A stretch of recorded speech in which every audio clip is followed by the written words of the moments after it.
Assalamualaikum warahmatullahi wabarakatuh. Apa kabar sahabat Al-Fatah yang dimuliakan Allah?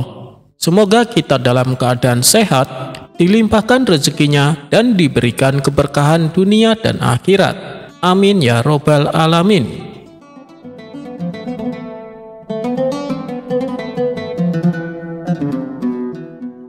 Abu Nawas disuruh mendatangkan ibunya yang sudah lama meninggal.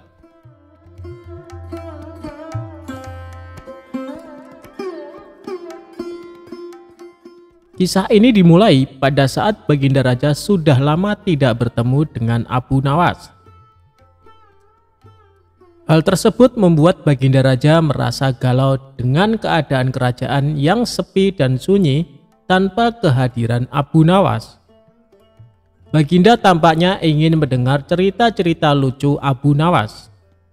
Akhirnya Abu Nawas dihadirkan di istana kerajaan. Kemudian terjadi dialog antara keduanya. Setelah sekian lama berbincang-bincang, Raja tiba-tiba saja ingin menguji kepandaian Abu Nawas. "Wahai Abu Nawas, besok pagi bawalah ibumu ke istanaku. Engkau akan aku beri hadiah 100 dinar, kata Baginda Raja. Mendengar titah rajanya membuat Abu Nawas sangat kaget. Bagaimana tidak? Karena Raja sebenarnya sudah tahu kalau ibunya telah lama meninggal dunia. Bahkan Raja sempat ikut melayat ke rumah Abu Nawas. Akan tetapi, karena iming-iming hadiah yang sangat menggiurkan itu, Abu Nawas justru menyetujui permintaan aneh dari raja tersebut. Setibanya di rumah, Abu Nawas langsung sibuk mencari seorang wanita tua yang kemudian nantinya akan dijadikan sebagai ibunya untuk dihadirkan ke istana.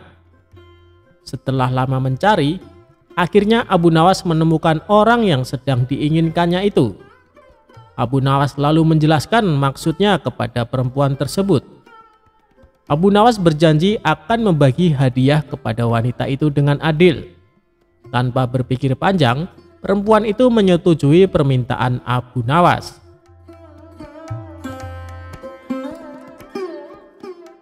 Keesokan harinya, pagi-pagi sekali Abu Nawas sudah sampai ke istana. Abu Nawas menuju istana sambil menggendong seorang perempuan tua. "Wahai Abu Nawas, itukah ibumu?" tanya Baginda Raja. "Benar tuanku yang mulia, ini adalah ibuku. Beliau sudah tua dan kakinya lemah, sehingga hamba harus menggendongnya ke istana," tutur Abu Nawas. "Apakah engkau ibu Abu Nawas? Ingat ya, kalau bohong maka akan kuhukum dirimu," tanya Raja kepada perempuan tua tersebut. Begitu mendengar ucapan rajanya, perempuan itu terlihat sangat ketakutan. Sehingga perempuan itu membuat pengakuan yang sebenarnya jika semua itu adalah sandiwara Abu Nawas untuk mendapatkan hadiah dari Baginda Raja. Mendengar penjelasan dari wanita tua itu membuat Baginda Raja tertawa kegirangan. Baginda akan menghukum Abu Nawas dengan 100 kali pukulan sebagai hukumannya. "Karena engkau berjanji kepadaku akan membawa ibumu ke istana, aku juga berjanji akan memberimu hadiah 100 dinar. Namun sangat disayangkan, kali ini engkau tidak bisa memenuhi janjimu, sehingga engkau harus dihukum dengan 100 kali pukulan," kata Baginda Raja. Abu Nawas yang dari tadi hanya diam, sekarang ia dalam posisi terdesak. Ia segera memutar otaknya agar terhindar dari hukuman. Tak lama setelah itu, ia sudah menemukan cara ampuh untuk lepas dari hukuman tersebut. "Wahai tuanku yang mulia, sebelumnya hamba sudah berjanji dengan perempuan tua itu akan membagikan hadiah yang akan Paduka berikan dengan sama rata. Karena sekarang hamba dihukum 100 kali pukulan, jadi yang 50 pukulan saya terima, sedangkan yang 50 pukulan lagi tolong diberikan kepada perempuan tersebut," kata Abu Nawas. Dalam hati Baginda bergumam, jangankan dipukul 50 kali, dipukul 1 kali saja perempuan tua ini tidak akan mampu berdiri. Akhirnya Baginda mengambil keputusan bahwa uang yang 50 dinar diberikan kepada perempuan tua itu. Dalam keadaan tersebut, Abu Nawas menyela rajanya. "Ampun beribu ampun Paduka. Jika ibuku telah mendapat hadiah dari Paduka, tidak adil kiranya kalau anaknya ini dilupakan begitu saja," protes Abu Nawas. Baiklah, ini bagian untukmu," kata raja sambil memberikan 50 dinar kepada Abu Nawas.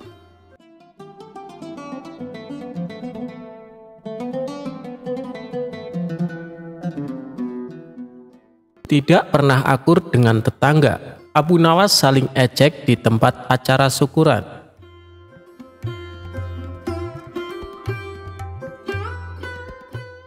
Cerita lucu Abu Nawas kali ini melibatkan tetangganya yang bernama Abu Jahal. Bermula dari setiap kali ada tetangga yang mengadakan pesta, biasanya Abu Jahal yang paling rakus. Tanpa malu ia makan semua hidangan yang ada di meja makan. Bahkan Abu Jahal pernah sampai menyembunyikan makanan di dalam kantong bajunya. Perbuatan ini membuat tamu-tamu yang lain merasa risih. Tapi oleh Abu Nawas dijadikan kesempatan untuk mengerjai Abu Jahal. Hal ini ternyata sudah sering terjadi. Dimanapun tempat mengadakan acara pesta, Abu Jahal menunjukkan sifat rakusnya. Disitulah Abu Nawas langsung mengerjainya. Tentu saja ulah konyol Abu Nawas ini membuat para tamu yang hadir tertawa terpingkal-pingkal. Sementara Abu Jahal yang sering menjadi bahan tertawaan menyimpan rasa dendam kepada Abu Nawas. Ia pun berniat ingin membalasnya. Sampai pada suatu ketika, Tuan Hamid yang merupakan tetangga mereka hendak mengadakan pesta syukuran. Semua tetangga diundang untuk makan malam, termasuk Abu Jahal dan Abu Nawas. Ini kesempatan yang tepat untuk membalas perbuatan Abu Nawas, pikir Abu Jahal. Ketika hari sudah menunjukkan malam, Abu Jahal pun berangkat ke rumah Tuan Hamid untuk menghadiri jamuan makan malam. Sesampainya di sana, ternyata para tamu undangan sudah duduk berkumpul di depan meja yang besar. Di situ tampak juga Abu Nawas yang sedang mengobrol bersama tamu lainnya. Sembari menunggu hidangan yang akan disajikan, Abu Jahal menghampiri mereka. Ia sengaja mengambil tempat duduk yang bersebelahan dengan Abu Nawas. Melihat kedatangan Abu Jahal, Abu Nawas pun menyapanya. "Hai Abu Jahal, tumben datangnya telat. Biasanya kamu yang paling pertama," celetuk Abu Nawas menggodanya. Semua tamu yang hadir spontan tertawa mendengarnya. Namun Abu Jahal tetap tenang. Ia tidak terpancing dengan ledekan Abu Nawas. Tidak berapa lama datanglah hidangan sop kambing yang sangat lezat dan menggugah selera. Setelah diletakkan di meja makan, tibalah waktunya untuk menyantap hidangan. Abu Jahal yang biasanya paling pertama mengambil makanan memilih untuk tetap tenang. Ia hanya memandangi para tamu yang asik mengambil sop kambing. Begitu juga dengan Abu Nawas, terlihat sangat antusias mengambil sop kambing di meja makan. Lalu ia menyantapnya dengan sangat lahap. Mungkin karena sedang lapar, Abu Nawas sampai beberapa kali menambah porsinya. Melihat tingkah Abu Nawas ini, terbesit di benak Abu Jahal untuk membalas dendam. Ia pun mengejek Abu Nawas. "Hei Abu Nawas, kamu seperti serigala yang kelaparan. Atau barangkali kamu dendam ya sama kambing itu, sampai-sampai sangat bersemangat untuk menghabisi sopnya," olok Abu Jahal. Para tamu undangan langsung tertawa mendengar ucapan Abu Jahal. Sementara Abu Nawas yang baru tersadar kalau dirinya menjadi bahan tertawaan segera membalas ejekan Abu Jahal. "Hei Abu Jahal, sop kambing ini lezat sekali. Kenapa kamu tidak memakannya? Biasanya kan kamu paling pertama dan yang paling banyak memakannya. Jangan-jangan kamu dibesarkan oleh induk kambing ini ya? Dan dia yang menyusuimu waktu kecil. Makanya kamu tidak tega untuk menyantap dagingnya," balas Abu Nawas. Mendengar ucapan Abu Nawas, para tamu yang hadir tertawa terpingkal-pingkal. Bahkan mereka tertawa lebih kencang dari sebelumnya. Sementara muka Abu Jahal seketika berubah memerah menahan emosi. Ia pun memilih meninggalkan acara pesta yang diadakan di rumah Tuan Hamid.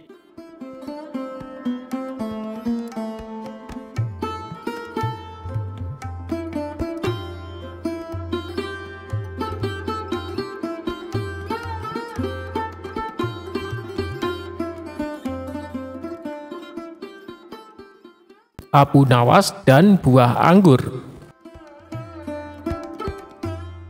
Pada suatu hari, hakim di istana telah wafat karena suatu penyakit. Raja menyuruh orang yang dikenalnya menjadi hakim baru di istana. Semua orang mengira hakim tersebut akan kejam dan bengis kepada para rakyat. Tak lama kemudian, hakim baru datang ke istana. Beberapa rakyat yang melihat hal tersebut pun datang ke istana dengan membawakan buah sebagai tanda selamat. Hakim bertanya kepada seluruh rakyat yang datang, "Di mana Abu Nawas?" "Kami tidak tahu, Tuan Hakim," jawab salah satu rakyat.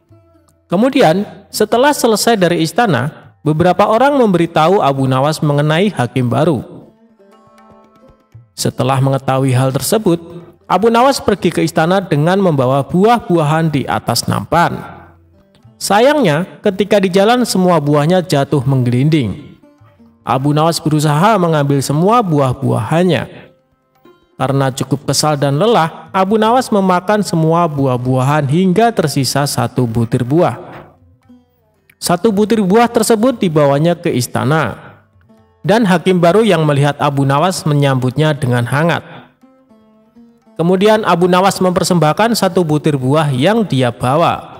Dengan hal itu, ternyata hakim malah senang. "Meskipun hadiahmu sederhana, kamu berhak menerima hadiah yang besar dariku," ucap hakim. Hakim kemudian meminta prajurit untuk memberikan 1 kantong uang yang banyak. Abu Nawas senang dengan pemberian hakim baru. Kemudian dia kembali pulang ke rumah. Sesampainya di rumah, Abu Nawas menceritakan semuanya kepada istrinya. Setelah diberitahu, istrinya menyarankan Abu Nawas untuk memberikan buah yang lebih banyak lagi kepada hakim agar mendapatkan uang yang banyak. Keesokan harinya, Abu Nawas membawa buah nanas di keranjang yang telah dia persiapkan. Saat di jalan, Abu Nawas bertemu dengan temannya. "Kamu mau kemana, Abu Nawas?" tanya temannya. "Aku mau ke istana bertemu dengan Tuan Hakim," jawab Abu Nawas. "Apakah nanas yang kau bawa itu untuk Tuan Hakim?" tanya temannya. "Ya, tentu," kata Abu Nawas. Teman Abu Nawas menyarankan dia untuk memberikan buah anggur saja agar lebih pantas diterima oleh hakim baru. Abu Nawas setuju dengan saran temannya. Kemudian dia pergi ke pasar untuk membeli anggur terbaik di sana. Akhirnya sampailah Abu Nawas ke istana dan hakim baru menyambutnya dengan hangat. Setelah mengetahui buah yang dibawa Abu Nawas, hakim sangatlah marah. "Kamu tahu kan saya paling benci dengan buah anggur," ucapnya penuh dengan emosi. Kemudian hakim meminta prajurit untuk melempari buah anggur ke Abu Nawas. Ketika dilempari buah anggur, Abu Nawas malah berkata, "Alhamdulillah." Mendengar ucapan Abu Nawas berkali-kali, hakim merasa heran. Kemudian dia bertanya kepada Abu Nawas, "Abu Nawas, kenapa kamu terus mengucapkan Alhamdulillah ketika dilempari buah anggur?" tanya hakim. "Begini Tuan Hakim, awalnya aku ingin membawa 1 keranjang buah nanas untuk Tuan Hakim. Untungnya ada temanku yang menyarankan untuk membawa buah anggur saja. Bayangin coba kalau buah nanas yang dilemparkan bisa benjol kepala saya," jawab Abu Nawas cengengesan. Mendengar jawaban Abu Nawas, hakim terpingkal-pingkal mendengarnya. Kemudian dia diperbolehkan kembali pulang ke rumah.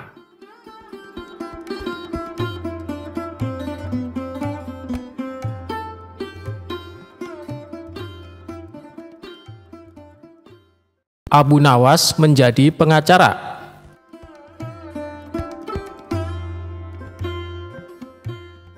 Suatu hari, raja didatangi oleh orang miskin yang mengadukan suatu masalah.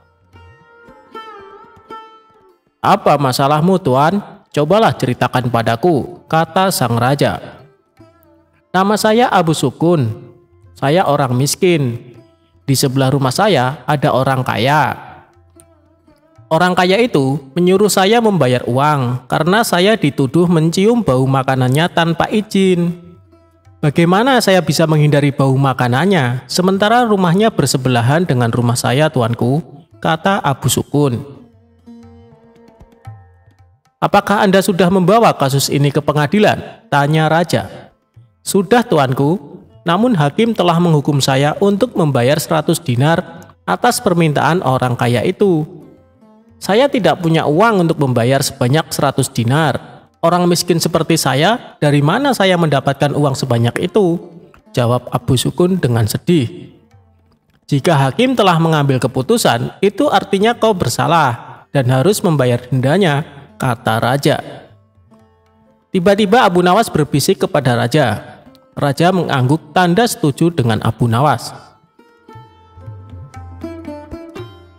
"Besok saya akan pergi ke pengadilan untuk meminta masalah ini untuk dibicarakan lagi supaya mendapat keadilan," kata raja. "Sudahlah, aku akan membantumu. Baginda ingin masalah ini diselidiki dan diadili dengan baik," kata Abu Nawas kepada Abu Sukun. Tengah malam, Abu Nawas meminta raja untuk pergi ke rumah hakim.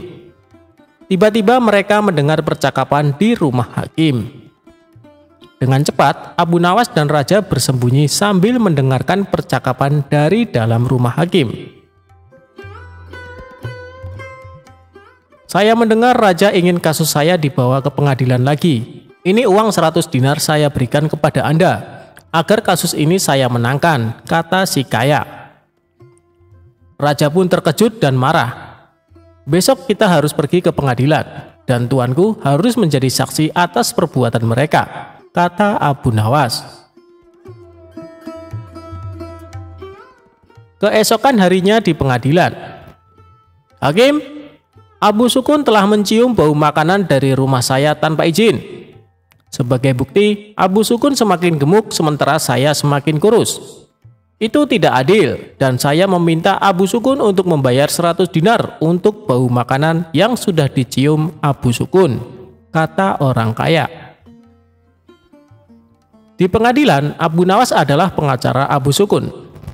Abu Nawas berkata, "Hakim, tidak adil jika Abu Sukun dihukum hanya karena mencium baunya saja.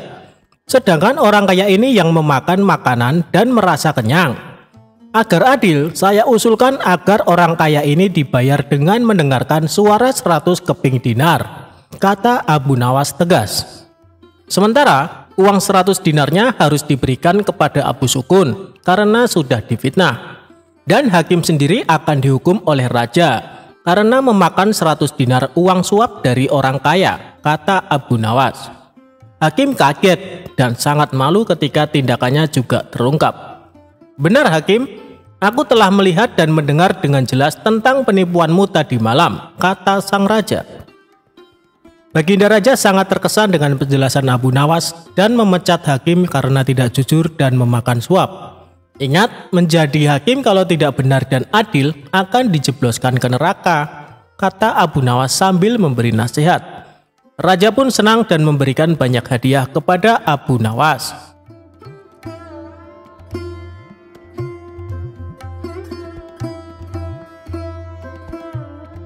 Abu Nawas anti hujan. Sejak peristiwa penghancuran barang-barang di istana oleh Abu Nawas yang disaksikan oleh Baginda Raja, saat itu pula Baginda Raja sangat kesal dan ingin segera untuk menangkap si tersangka yaitu Abu Nawas agar dijebloskan ke dalam penjara karena ulah dari tingkah lakunya. Sudah menjadi hukum bagi siapa saja yang tidak sanggup melaksanakan titah Baginda Raja, apalagi sampai membangkang kepada sang raja, maka tak disangsikan lagi bahwa ia akan mendapatkan hukuman.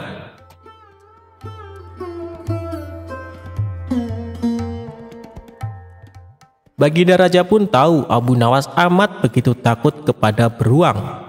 Suatu hari, Baginda Raja memerintahkan prajuritnya untuk menjemput Abu Nawas agar bergabung dengan rombongan Baginda Raja berburu beruang. Abu Nawas merasa takut dan gemetar, tetapi ia tidak berani menolak perintah dari Baginda Raja tersebut. Dalam perjalanan menuju ke hutan, tiba-tiba cuaca yang cerah berubah menjadi mendung beraroma kegelapan. Seketika Baginda Raja langsung memanggil Abu Nawas. Dengan penuh ta'zim dan rasa hormat, Abu Nawas pun mendekati Baginda Raja. Tanya Baginda Raja tanpa sedikit pun senyum di wajahnya. "Ampun tuanku, hamba belum tahu," jawab Abu Nawas dengan polosnya. "Kau pasti tahu bahwa sebentar lagi akan turun hujan. Hutan masih jauh dari sini, kau kuberi kuda yang lamban. Sedang aku dan pengawal-pengawalku akan menunggangi kuda yang cepat. Nanti pada waktu makan siang kita berkumpul di tempat peristirahatanku. Bila hujan turun, kita harus menghindarinya dengan cara kita masing-masing agar pakaian kita tetap kering. Sekarang mari kita berpencar," Baginda Raja menjelaskan. Kemudian Baginda Raja dan rombongan mulai bergerak dan berpencar. Abu Nawas kini tahu Baginda Raja akan menjebaknya. Lalu ia harus mencari akal. Ia pun memutar otak cerdiknya. Dan ketika Abu Nawas sedang berpikir, tiba-tiba hujan pun turun. Begitu hujan turun, Baginda Raja beserta rombongannya segera memacu kuda mereka masing-masing untuk mencapai tempat perlindungan yang terdekat. Tetapi karena derasnya hujan, Baginda Raja dan para pengawalnya basah kuyup. Ketika waktu makan siang tiba, Baginda Raja bersegera menuju tempat peristirahatan. Belum sempat baju Baginda Raja dan para pengawalnya kering, Abu Nawas datang dengan menunggang kuda yang amat lamban. Baginda Raja dan para pengawalnya seketika terperangah terkejut, kebingungan karena baju Abu Nawas tidak basah sama sekali. Padahal dengan kuda yang paling cepat pun, Baginda Raja beserta para pengawalnya tidak bisa mencapai tempat berlindung yang paling dekat sekalipun. Pada hari berikutnya, Abu Nawas diberi kuda yang cepat yang kemarin ditunggangi oleh Baginda Raja sendiri. Kini Baginda Raja dan para pengawal-pengawalnya menunggangi kuda-kuda yang lamban. Setelah Abu Nawas dan rombongan kerajaan berpencar, hujan pun turun seperti kemarin. Ini hujan lebih deras daripada hari kemarin. Baginda Raja dan para pengawalnya lagi-lagi basah kuyup karena kuda yang mereka tunggangi tidak bisa berlari dengan kencang. Pada waktu makan siang tiba, Abu Nawas pun tiba di tempat peristirahatan lebih dahulu daripada Baginda Raja beserta rombongannya. Kemudian Abu Nawas menunggu Baginda Raja. Selang beberapa saat, Baginda Raja dan para pengawalnya tiba dengan pakaian yang basah kuyup. Melihat Abu Nawas dengan pakaian yang tetap kering seolah tidak terkena hujan, atau memang Abu Nawas manusia anti hujan, saat itu pula Baginda Raja menjadi penasaran dibuatnya. Beliau tidak sanggup lagi menahan keingintahuan yang selama ini disembunyikannya. "Terus terang bagaimana caranya kamu menghindari hujan, wahai Abu Nawas?" tanya Baginda dengan penuh rasa penasaran. "Mudah tuanku yang mulia," kata Abu Nawas sambil tersenyum. "Sedangkan aku dengan kuda yang cepat saja tidak sanggup untuk mencapai tempat berteduh terdekat, apalagi dengan kuda yang sangat lamban ini," tegas Baginda Raja. "Hamba sebenarnya tidak melarikan diri dari hujan, tuan, tetapi begitu waktu hujan turun, lalu hamba secepat mungkin melepas pakaian hamba dan bersegera melipatnya, lalu mendudukinya. Ini hamba lakukan sampai hujannya berhenti," ungkap Abu Nawas. Diam-diam Baginda Raja akhirnya mengakui kecerdikan Abu Nawas.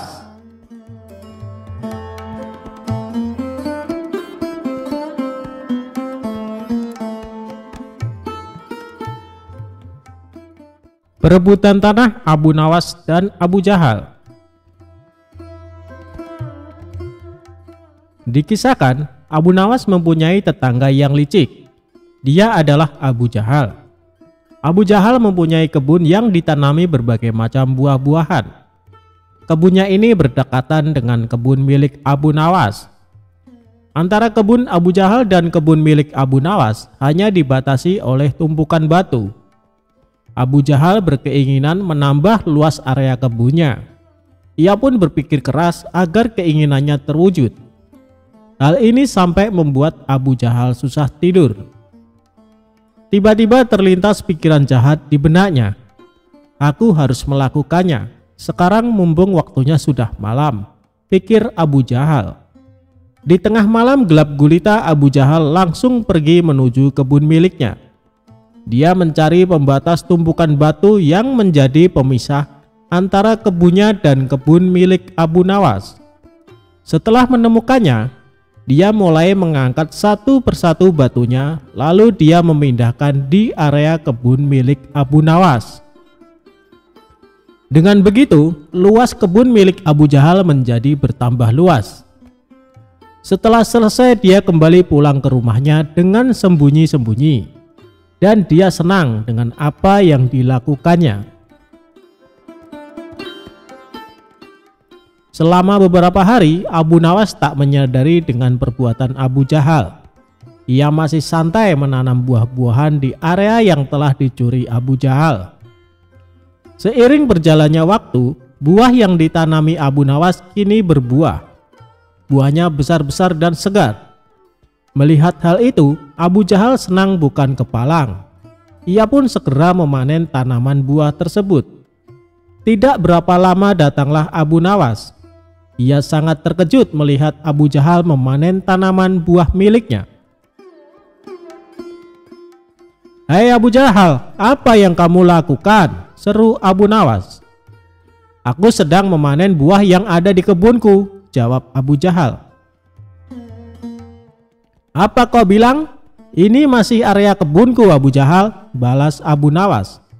"Hei Abu Nawas, kamu mengigau ya? Coba kau lihat batu pembatasnya," tegas Abu Jahal.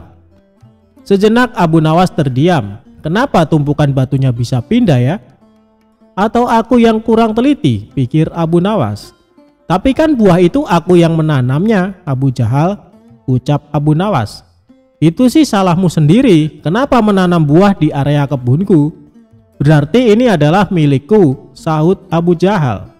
"Kurang ajar, ini pasti ada yang tidak beres," kata Abu Nawas dalam hati.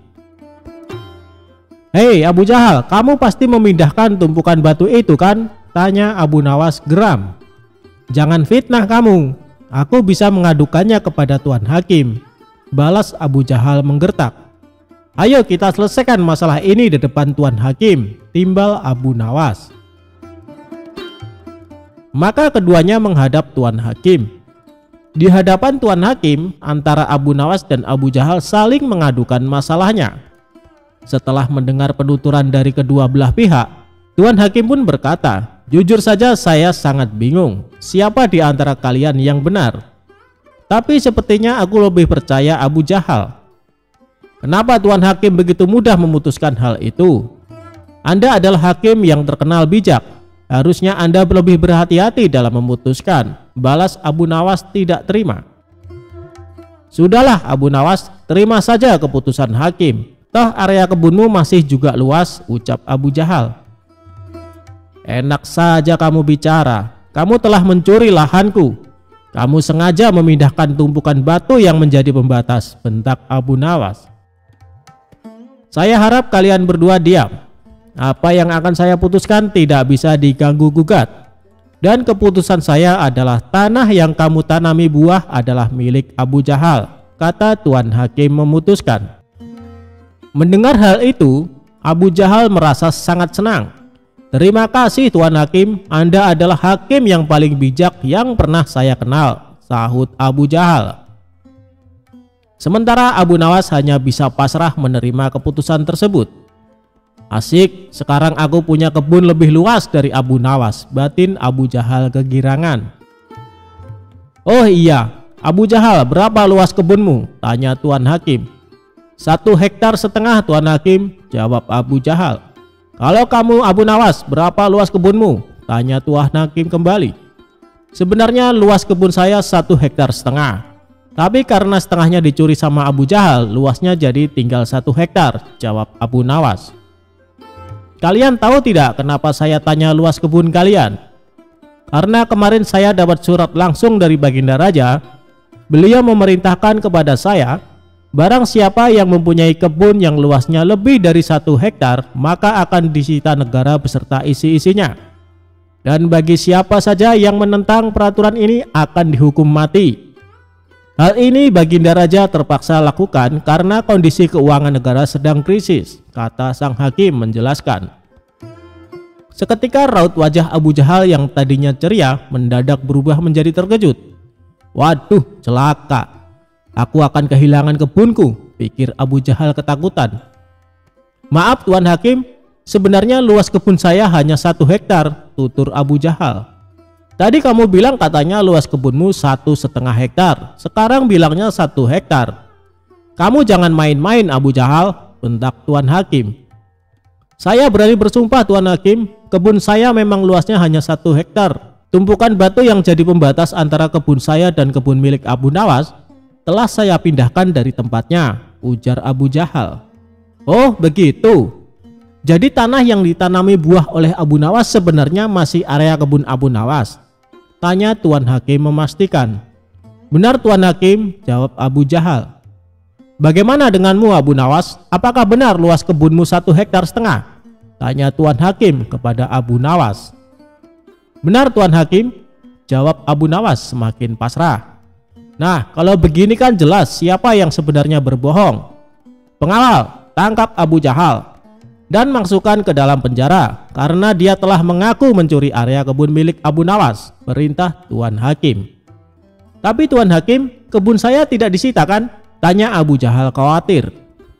Tidak ada yang namanya penyitaan. Itu hanya trik saya saja supaya saya bisa menyelesaikan perkara kalian berdua dengan adil, balas Tuan Hakim. Mendengar hal itu, Abu Jahal langsung terkulai lemas, sementara Abu Nawas tersenyum bahagia karena ia bisa mendapatkan kembali luas kebunnya. Demikianlah kisah cerdik Abu Nawas melawan Abu Jahal.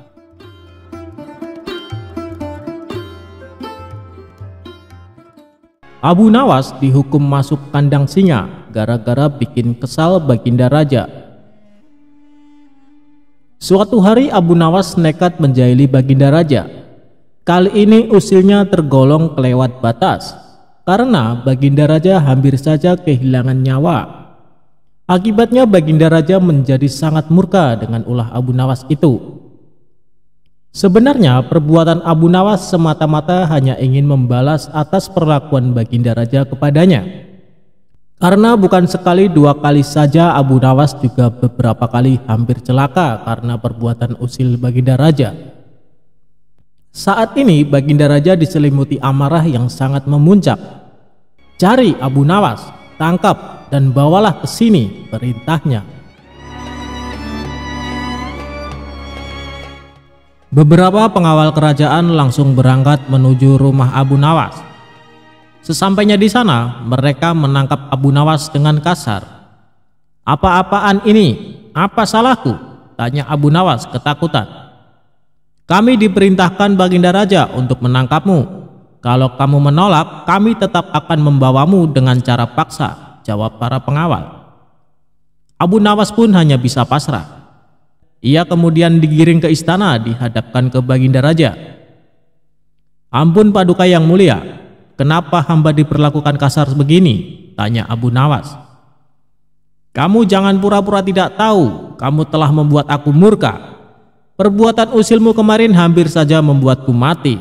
Kamu keterlaluan dan sangat kurang ajar, jawab Baginda Raja penuh emosi.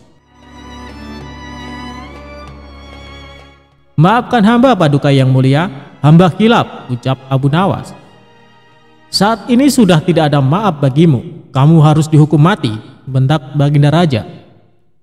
Lalu dengan cara apa hamba dihukum mati Paduka? Dipancung atau digantung? Tanya Abu Nawas. Bukan dengan cara seperti itu. Karena hukuman seperti itu hanya jadi bahan lelucon bagimu, balas Baginda Raja bertambah emosi.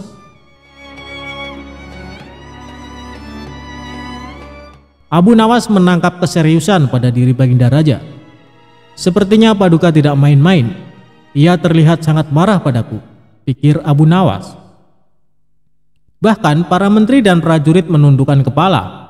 Tidak ada yang berani menatap Baginda Raja. "Hai pengawal, masukkan Abu Nawas ke kandang singa," teriak Baginda Raja memecah keheningan. Para menteri dan segenap prajurit terkejut mendengar perintah tersebut. Karena walau bagaimanapun Abu Nawas adalah sosok yang baik. Sering berjasa mengungkap kasus-kasus di dalam istana yang sulit terpecahkan. Mereka tidak sampai hati melihat Abu Nawas tewas mengenaskan diterkam singa buas. Tapi karena ini adalah titah Baginda Raja, tidak ada seorang pun yang berani menentangnya. Lalu seorang penasehat istana berkata, "Ampun Paduka yang mulia, apakah tidak berlebihan hukuman yang diberikan? Bukankah lebih baik bila Abu Nawas dihukum penjara saja?" ujar penasehat istana coba membela Abu Nawas. "Kalau tidak suka dengan keputusanku, kau boleh ikut dengan Abu Nawas," hardik Baginda Raja. Sang penasehat istana hanya terdiam, ia tidak berani membantahnya. Sementara Abu Nawas tertunduk lesu mendengar keputusan tersebut, tubuhnya langsung lemas dan gemeteran. Namun, ketika hendak dimasukkan ke kandang singa, Abu Nawas berkata, "Ampun Paduka yang mulia, hamba ikhlas menerima hukuman ini dan hamba sudah pasrah. Tapi berilah waktu hamba 3 bulan. Hamba ingin agar di akhir kematian disibukkan oleh amal ibadah." Sejenak Baginda Raja terdiam. Tidak beberapa lama kemudian Baginda Raja berkata, "Baik, aku kabulkan permintaanmu. Tapi selama itu pula kamu harus hidup dalam penjara dan kamu dilarang menemui keluargamu." Abu Nawas pun menyetujui syarat tersebut. "Kalau diperkenankan, bolehkah saya minta satu permintaan lagi?" tutur Abu Nawas. "Apa permintaanmu?" tanya Baginda Raja. "Supaya kehidupan hamba di dalam penjara tidak membosankan, izinkan hamba memberi makan singa yang ada di kandang," jawab Abu Nawas. "Tidak masalah. Nanti ruang penjaramu bersebelahan dengan kandang singa," ujar Baginda Raja. Maka dimasukkanlah Abu Nawas ke penjara. Pada bulan pertama Abu Nawas melalui waktu dengan beribadah, sedangkan tiap pagi dan sore diisi dengan memberi makan singa. Pada bulan kedua dan ketiga, Abu Nawas makin tekun beribadah. Ia juga lebih rajin memberi makan singa. Abu Nawas memperlakukan singa itu layaknya sahabat. 3 bulan pun berlalu dan tibalah saatnya bagi Abu Nawas untuk menjalani hukuman atas perintah Baginda Raja. Beberapa pengawal istana memasukkan Abu Nawas ke kandang singa. Sementara para menteri yang ikut menyaksikan merasa iba dengan nasib Abu Nawas. Tapi tiba-tiba terjadi peristiwa tidak terduga saat Abu Nawas berada di dalam kandang singa. Singa tersebut tidak menerkam, tapi justru menjilati kaki dan tangan Abu Nawas. Abu Nawas pun membalasnya dengan mengelus-elus tubuh dan kepala singa. Singa yang terkenal buas ini mendadak tunduk dan nurut kepada Abu Nawas. Sontak saja pemandangan itu membuat mereka yang hadir menjadi terkejut dan heran.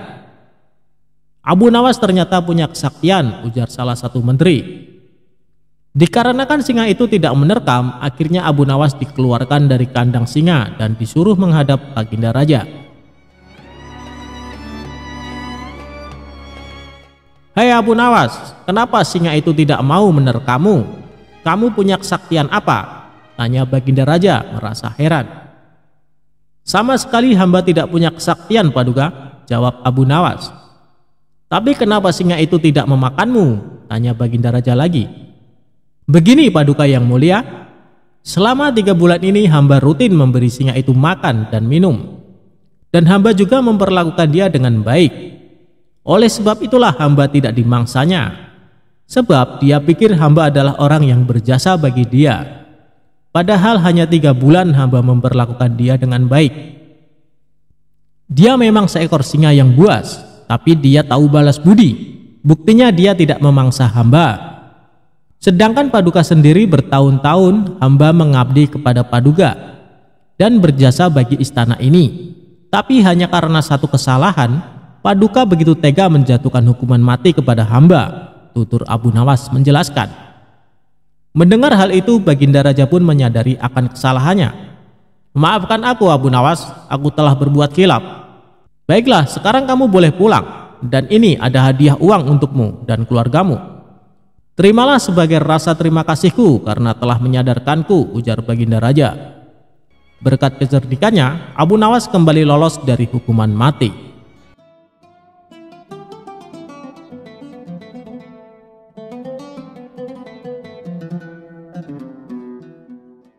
Salah satu perhatian Abu Nawas terhadap pengemis adalah pengemis itu tidak harus dibantu secara materi, tapi juga harus dibantu dengan memberikan pekerjaan agar dia nanti bisa mandiri dan meninggalkan sifat mengemis tersebut.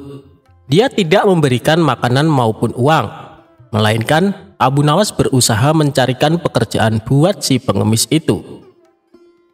Begini kisahnya. Pada suatu ketika, Abu Nawas dikunjungi oleh seorang pengemis laki-laki. Pengemis itu meminta makanan karena sudah lama tidak makan. Namun, Abu Nawas tidak memberikan sesuap nasi atau makanan lainnya yang sangat diharapkan oleh pengemis itu. Akan tetapi, ia malah mengajukan beberapa pertanyaan semata. "Kenapa engkau mengemis? Apa engkau tidak mempunyai pekerjaan?" tanya Abu Nawas. "Maaf Tuan, saya sudah lama mencari pekerjaan, tapi belum juga ada yang mau menerima saya bekerja," jawab pengemis itu.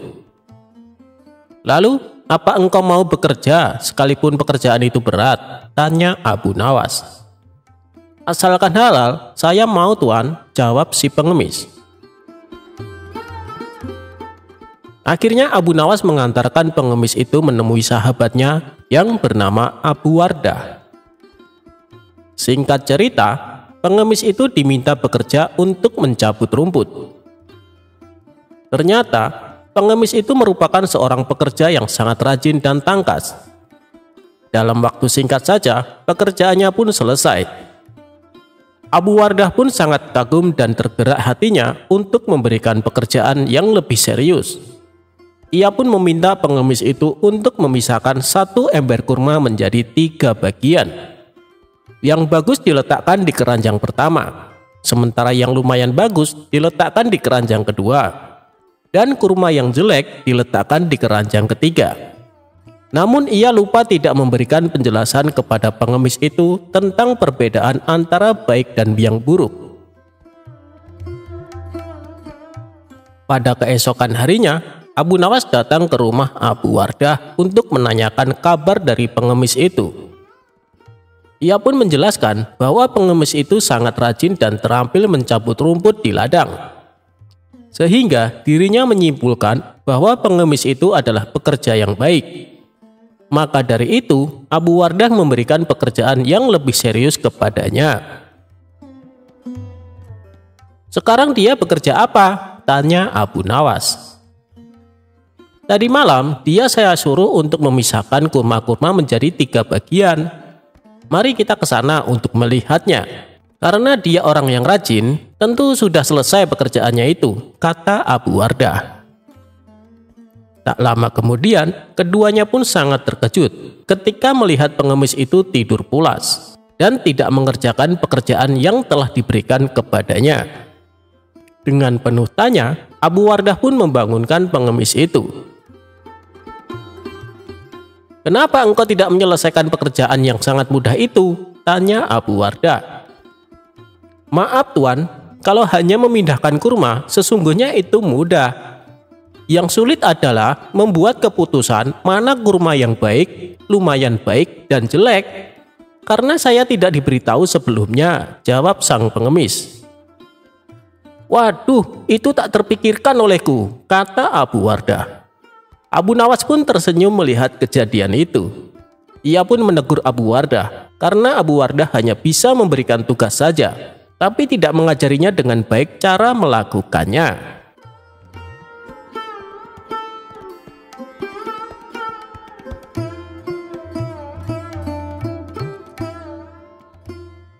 Abu Nawas lolos dari siasat busuk pemilik warung makan. Dikisahkan, Abu Nawas sering bepergian keluar kota untuk tujuan berdagang. Di kota tersebut, Abu Nawas sering mampir di warung makan langganannya. Suatu ketika, Abu Nawas baru saja tiba di kota itu dan seperti biasanya mampir di warung makan langganannya itu.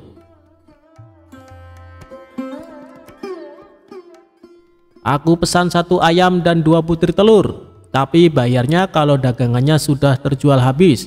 Boleh tidak?" tanya Abu Nawas. "Silahkan Abu Nawas, kamu kan langganan di warung ini." "Tentu saja boleh," jawab pemilik warung. Ketika selesai makan, ia pun pergi untuk menjual dagangannya. Setelah 3 bulan berlalu, dagangan Abu Nawas pun habis. Kemudian Abu Nawas pergi mendatangi kembali warung makan langganannya. "Aku pesan makanan seperti dulu, 1 porsi ayam dan 2 butir telur," ucap Abu Nawas. Setelah Abu Nawas selesai makan, ia pun berkata, "Aku minta total tagihannya. Jangan lupa digabung dengan tagihan 3 bulan yang lalu," kata Abu Nawas.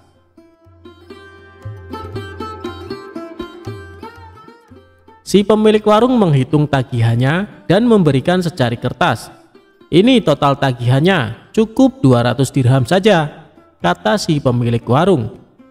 "Apa? 200 dirham?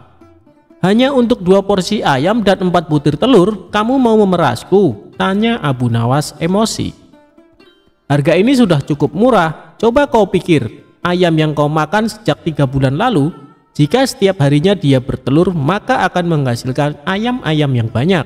Dan jika dijual akan menghasilkan ribuan dirham. Tapi aku hanya menyuruhmu membayar 200 dirham saja," kata si pemilik warung. "Ini tidak adil, hanya akal-akalanmu saja," kata Abu Nawas. Mereka berdebat tanpa hasil dan memutuskan untuk menghadap Tuan Hakim.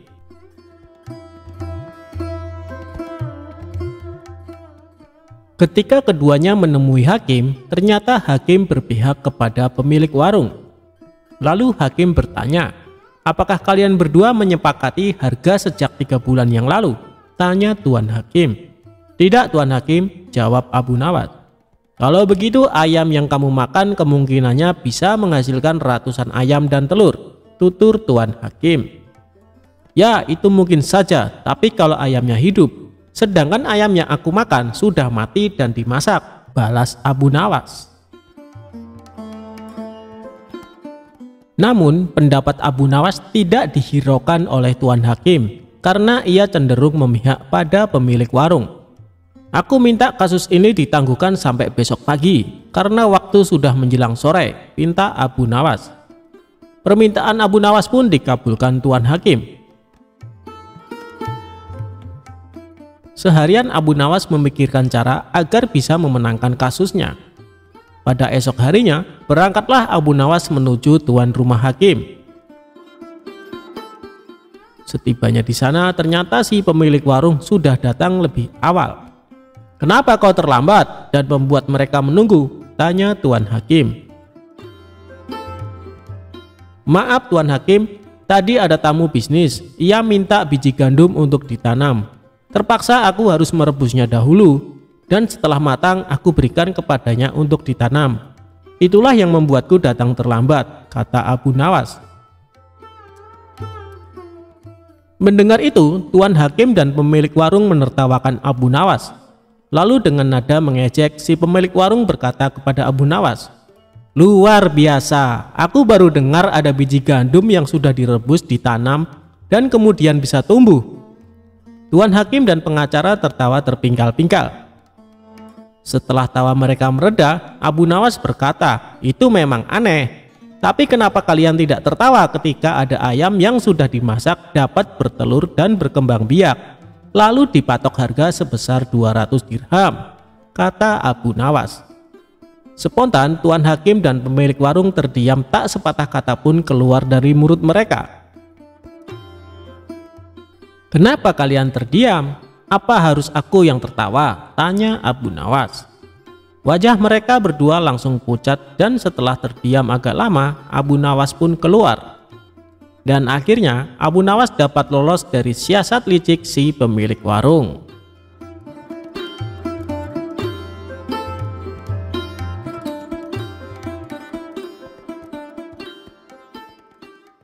Abu Nawas tertipu setelah jauh-jauh pergi ke India. Suatu hari Abu Nawas merasa sedih karena kehilangan burung yang amat disayangi. Tidak ingin kesedihannya berlarut-larut, ia berinisiatif membeli burung baru. Maka pergilah Abu Nawas ke pasar burung di pusat kota. Setibanya di pasar, Abu Nawas langsung mendatangi salah satu toko yang menjual beraneka macam burung. "Anda mencari burung jenis apa, Tuan?" tanya si penjual. "Aku mau lihat-lihat dulu. Nanti kalau sekiranya ada yang cocok, baru ku beli," jawab Abu Nawas. Lalu tanpa sengaja Abu Nawas melihat ada burung yang sangat indah.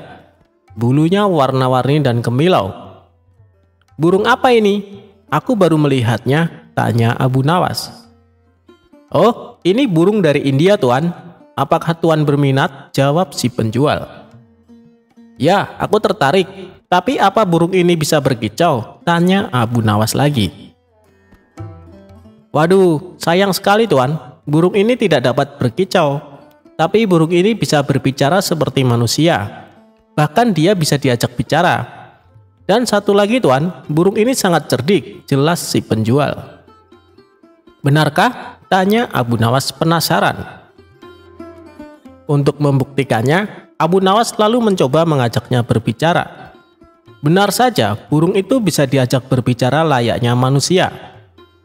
"Baiklah, aku beli burung ini," kata Abu Nawas. Setelah transaksi pembayaran selesai, Abu Nawas langsung membawa pulang burung tersebut. Setibanya di rumah, ia menaruh burungnya dalam sebuah sangkar yang sangat indah. Suatu ketika saat Abu Nawas sedang asik bercengkrama dengan si burung, datanglah beberapa pengawal istana ke rumahnya. "Tuan Abu Nawas, Anda diperintahkan Baginda Raja untuk menghadapnya sekarang," kata salah satu pengawal. "Oh, baiklah, aku akan segera ke sana. Kalian pergilah dulu, nanti aku menyusul," balas Abu Nawas. Singkat cerita, Abu Nawas pun datang ke istana menghadap Baginda Raja. Ternyata Baginda Raja akan mengutus Abu Nawas pergi ke negeri India untuk suatu keperluan. Sepulangnya dari istana, Abu Nawas langsung berkemas dan bersiap-siap. Tidak lupa dia juga berpamitan dengan burung barunya itu. "Hei burung, aku tahu kau berasal dari India, dan Baginda Raja akan mengutusku ke negerimu. Apa kau punya permintaan? Barangkali kau kangen dengan makanan India, aku bisa membawakannya untukmu," kata Abu Nawas. "Aku mohon dan aku meminta kepadamu, lepaskan aku dari sangkar ini. Itulah permintaanku," jawab si burung. "Wah, kalau itu permintaannya, aku tidak bisa. Aku tidak mungkin melepaskanmu. Aku membelimu dengan harga mahal. Kau sudah menjadi milikku sekarang," ujar Abu Nawas. "Baiklah kalau kau tidak bisa melepasku. Tapi bila permintaan keduaku ini kau penuhi, aku akan sangat senang," balas si burung. "Apa permintaan keduamu?" tanya Abu Nawas. "Aku minta tolong kepadamu, jika kau telah sampai ke negeri India, pergilah ke sebuah hutan di desa ini. Kabarkanlah kepada saudara-saudaraku bahwa saat ini aku berada dalam sangkar di rumahmu. Melalui kabar ini, aku berharap mereka tidak gelisah mencariku. Itulah permintaan keduaku," tutur si burung. "Memangnya semua burung yang jenisnya sepertimu bisa mengerti bahasa manusia?" tanya Abu Nawas. "Ya, mereka yang jenisnya seperti aku bisa mengerti bahasa manusia dan bisa bicara seperti aku," jawab si burung. "Baiklah, aku akan berusaha memenuhi permintaanmu kali ini," ucap Abu Nawas. Singkat cerita, sampailah Abu Nawas di negeri India. Ia pun langsung melaksanakan tugas dari Baginda Raja. Setelah tugas-tugasnya selesai, barulah Abu Nawas menuju hutan di desa yang dimaksud oleh burungnya. Tidak disangka-sangka baru saja memasuki hutan beberapa puluh meter, Abu Nawas melihat sekawanan burung hinggap di sebuah pohon tepat di atas kepalanya. Burung-burung itu mirip dengan burung yang ada di rumahnya. Ia segera saja berkata ke sekawanan burung itu, "Wahai burung, aku ingin menyampaikan pesan dari saudaramu, bahwa saat ini saudaramu terkurung di dalam sangkar yang ada di dalam rumahku. Kalian jangan mencarinya, karena saat ini saudaramu telah menjadi milikku," kata Abu Nawas. Mendengar kabar tersebut, salah satu burung tiba-tiba pingsan dan jatuh mengenai kaki Abu Nawas. Lalu Abu Nawas memungutnya dan membolak-balik badan si burung. Aneh, burung ini mendadak mati. Mungkin ia kaget karena mendengar kabar saudaranya sedang terpenjara dalam sangkar dan jauh berada di negeriku, kata Abu Nawas dalam hati.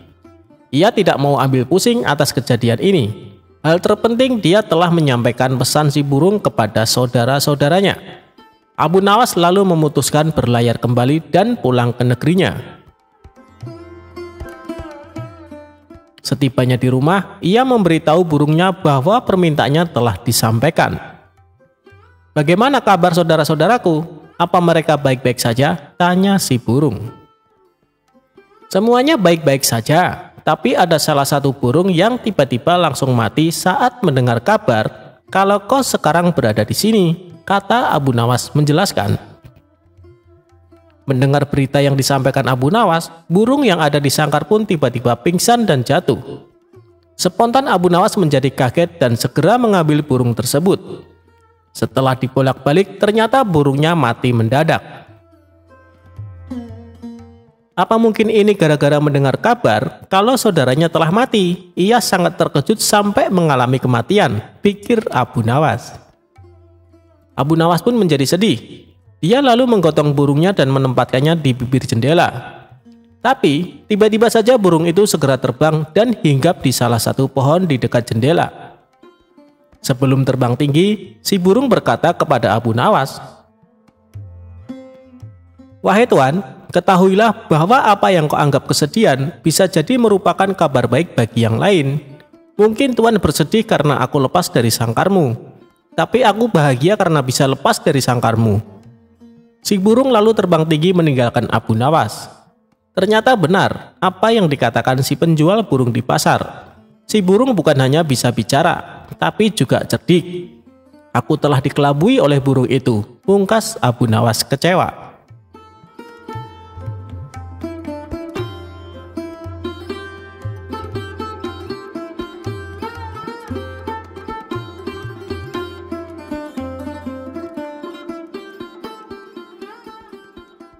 Abu Nawas bisa tahu warna angin.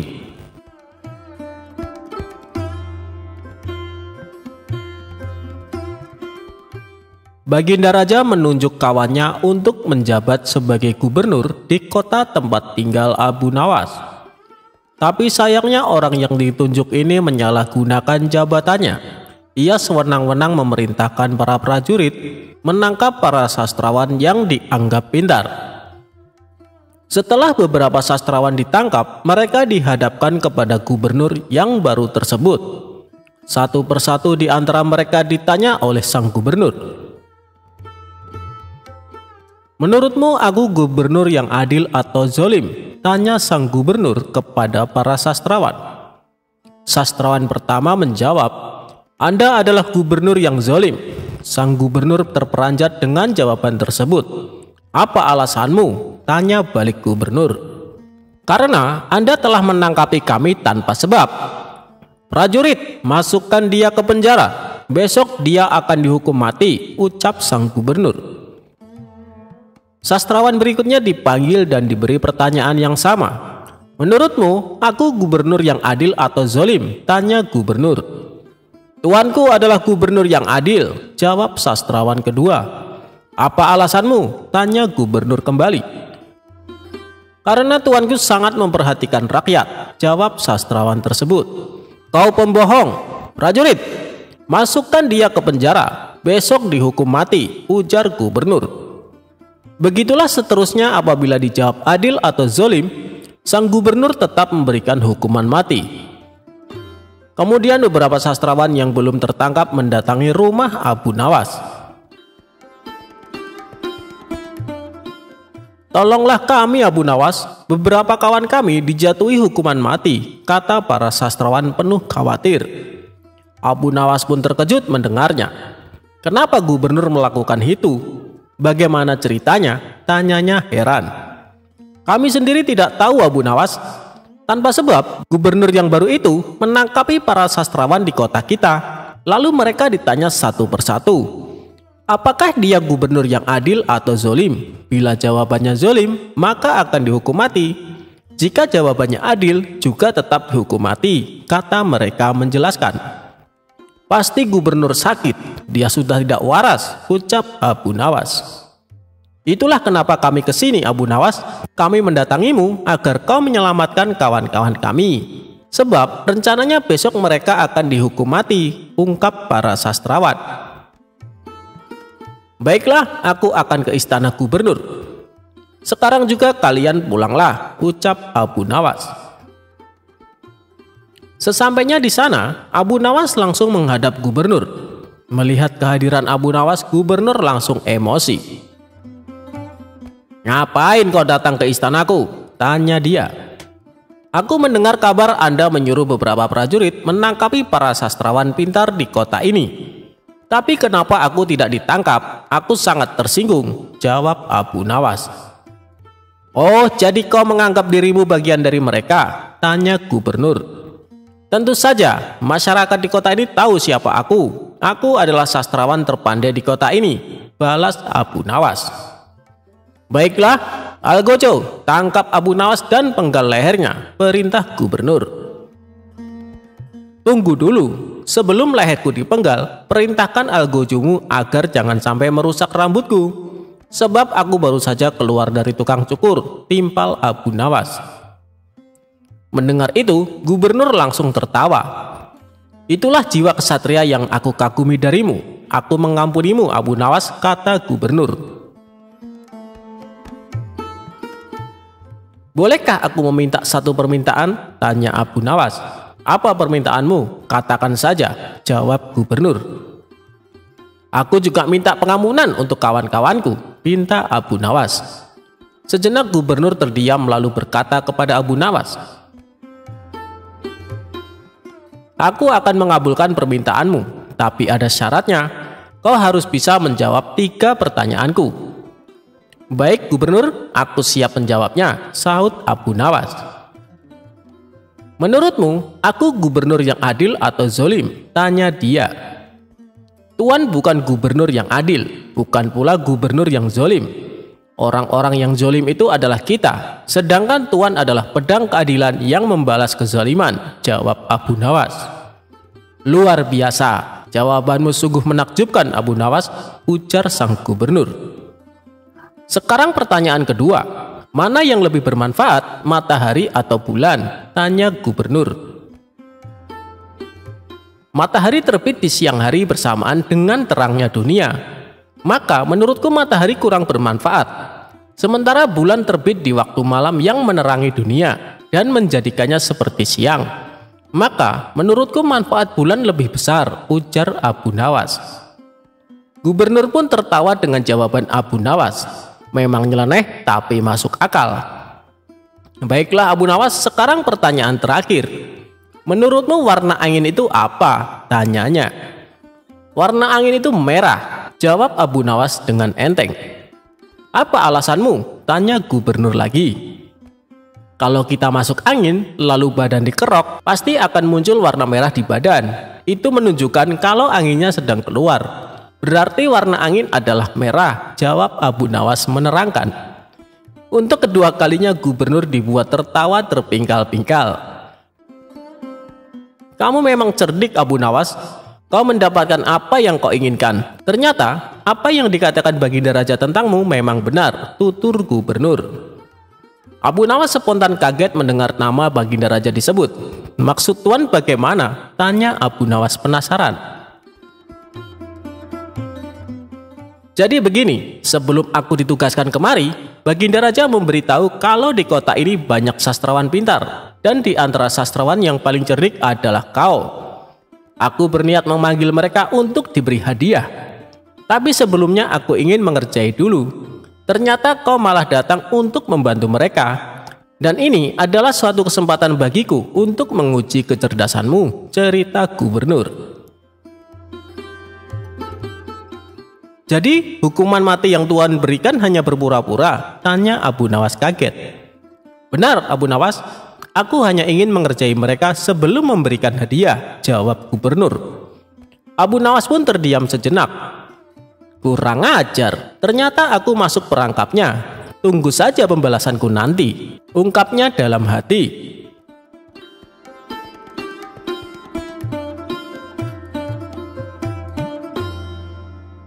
Abu Nawas jualan agama di pasar.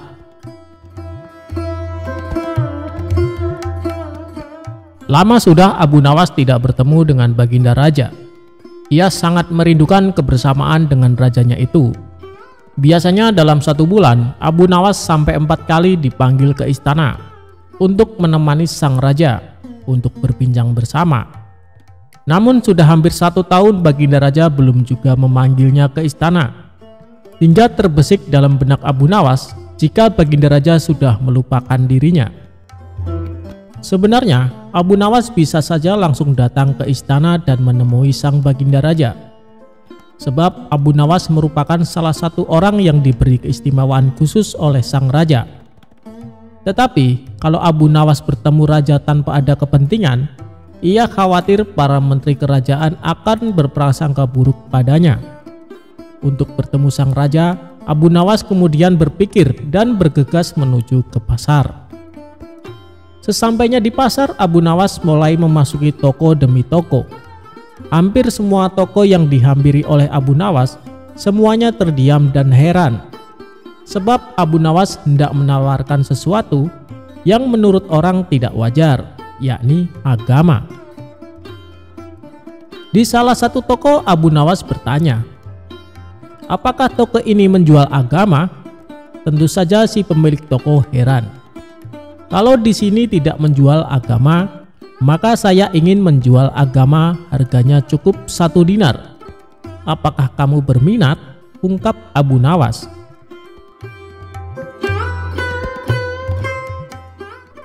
Begitulah seharian Abu Nawas menawarkan agama ke para pemilik toko. Kemudian Abu Nawas berteriak-teriak di tengah pasar sambil berucap, agama, agama, ada yang mau membeli agama? Sontak hal tersebut membuat kaget orang di pasar. Banyak yang menuduhnya telah ateis. Orang-orang lantas membawanya ke hadapan sang raja. Setibanya di hadapan sang raja kemudian berkata kepada Abu Nawas, kenapa kamu bisa diikat oleh orang-orang dan dibawa ke sini? Abu Nawas kemudian menjawab, mereka menangkap dan membawa saya ke sini karena saya ingin menjual agama saya di pasar. Kemudian Baginda Raja berkata kepada Abu Nawas, kalau kamu ingin menjual agamamu sendiri, kenapa mereka marah? Abu Nawas kemudian menjawab, jika saya menjual agama saya sendiri, mereka berpikir saya tak lagi punya agama. Jika saya tak lagi punya agama, mereka menyimpulkan saya tidak bisa sholat lagi. Jika saya tidak bisa sholat lagi, mereka menyimpulkan berarti saya tak punya Tuhan. Jika saya tidak punya Tuhan, mereka berpendapat kalau begitu saya ateis. Begitulah cara pengadilan jalanan menghukum saya, ungkap Abu Nawas. Baginda Raja kemudian berkata, jika kamu tidak punya agama lagi karena sudah dijual, bagaimana cara kamu menyembah Tuhan? Ya, saya tinggal masuk ke masjid lalu menunaikan sholat, jawab Abu Nawas. Sang raja kemudian bertanya kembali, loh, kok dengan cara sholat? Kok di masjid? Bukankah itu cara orang Islam beribadah? Berarti kamu masih punya agama, Abu Nawas. Padahal kamu sendiri sudah menjual agamamu. Abu Nawas kemudian bertanya, lantas kalau begitu apa arti agama? Baginda Raja kemudian menjawab, bahwa agama adalah seperangkat ajaran yang datang dari langit yang mengajarkan seluruh umat manusia untuk selalu berbuat baik. Mengganggu orang lain sekecil apapun adalah perbuatan tidak baik.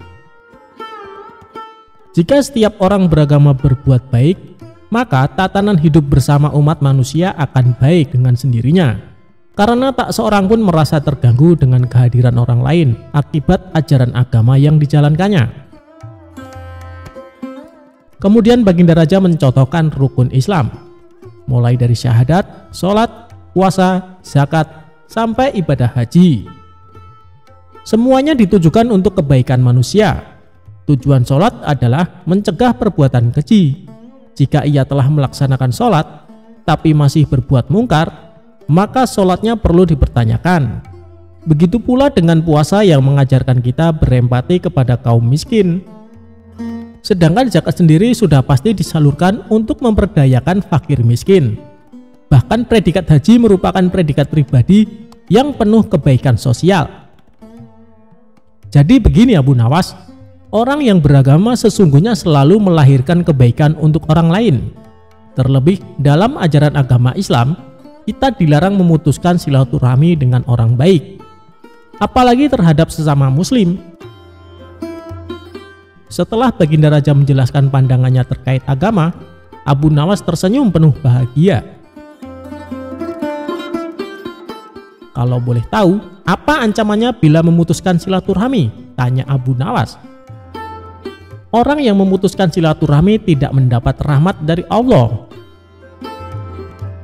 Itulah tujuan saya kemari Baginda Raja, agar saya bisa terus menjalin silaturahmi dengan paduka yang mulia, jawab Abu Nawas. Lantas apakah kamu masih ingin menjual agama? Tanya sang raja. Abu Nawas kemudian bertanya pada sang raja, wahai raja, siapa sih sebenarnya orang yang pantas menjual agama? Kalau menurut sang raja, orang yang pantas menjual agama adalah orang yang memanfaatkan agama untuk kepentingan pribadinya. Dengan sigap Abu Nawas berkata, tepat sekali paduka, seperti halnya para pejabat dan politikus. Meski yang dilakukan oleh Abu Nawas terlihat konyol, tetapi maksud dan tujuannya benar-benar penuh makna. Lebih-lebih di zaman yang seperti ini, banyak orang tanpa ragu apalagi menjelang pemilihan umum, banyak yang menggunakan atau memanfaatkan agama demi kepentingan politik. Agama tidak lagi dimaknai sebagai jalan spiritual atau prinsip hidup yang mampu membuat kebaikan kepada sesama. Sebagaimana yang disampaikan oleh sang raja, bahwa agama seperangkat ajaran yang datang dari langit, yang mengajarkan seluruh umat manusia untuk selalu berbuat baik. Jika agama sudah kehilangan ruh spiritualnya sebagai jalan hidup, maka sudah benar apa yang dilakukan oleh Abu Nawas.